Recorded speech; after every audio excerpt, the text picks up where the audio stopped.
She stepped off the worn wooden carriage, her trembling hands clutching a small leather bag that carried the last remnants of her life. And though the sun was setting in streaks of orange across the endless Texas sky, her eyes couldn't find the beauty, only the weight of fear and the ache of her bruises, hidden beneath the sleeves of her faded dress. Her name was Clara, and she had come across the ocean as a mail-order bride, promised to a man who sought a wife not for love but for labor, a man who treated her as less than human, whose harsh words and heavy fists left her broken in spirit long before she ever set foot on this ranch land.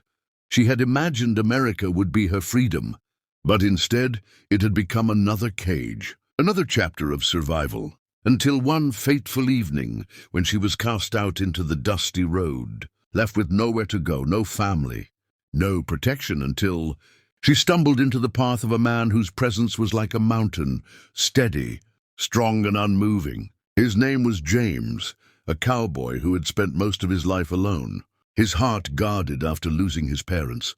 Young and watching the world change around him, he had built his life on the land, his hands rough from years of ranching, his shoulders broad from carrying burdens no one else could see. But beneath that rugged exterior was a soul that still believed in honor, in kindness, in the quiet power of love. When James found Clara outside his fence line, her cheeks smudged with tears and dust, her body trembling as though the earth itself had betrayed her, he didn't ask questions or demand explanations. He simply looked into her eyes that carried both suffering and resilience, and spoke the words that would begin to change her life.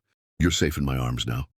Clara didn't believe it at first, couldn't believe safety could exist in a world that had been nothing but cruel. But when James gently took her hand and led her into his small but warm home, when he laid a blanket across her shoulders and set a plate of food before her without expectation, something inside her began to flicker, the faintest spark of trust. Days turned into weeks, and though silence often filled the air between them, it was a healing kind of silence, the kind that allowed wounds to close without pressure, the kind that spoke louder than words. James never asked about her past, but he treated her with a gentleness she had never known, giving her space, yet always making sure she had what she needed.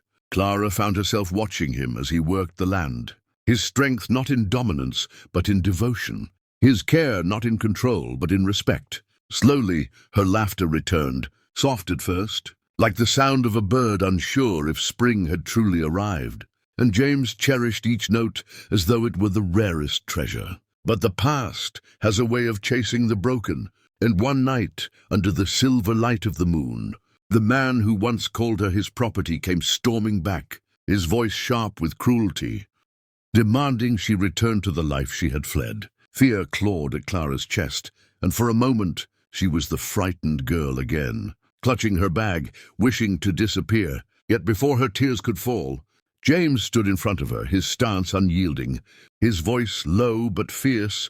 "She doesn't belong to you. She's not yours to break anymore." In that moment, Clara saw what true strength was. Not the force of a fist, but the courage to protect without possession, to stand firm without cruelty. The confrontation ended not in violence, but in resolve.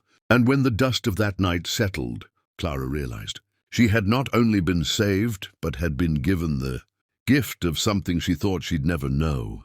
Love without chains. Her bruises healed, her spirit began to shine.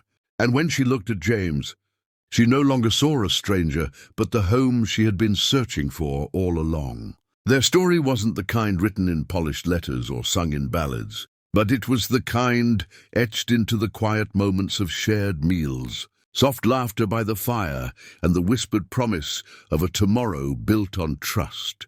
And as the seasons changed, Clara knew that though she had arrived in this land bruised and broken, she had found the one thing stronger than fear, the arms of a cowboy who kept her safe, not just for a moment, but for the rest of her days. Friends, if this story touched your heart, if you felt the weight of Clara's journey and the strength of James's love, then join us for more stories of courage, healing, and love that defies the odds. Make sure to subscribe to this channel, because here we keep telling the tales that remind us all no matter how broken the past. There is always hope in the arms of love.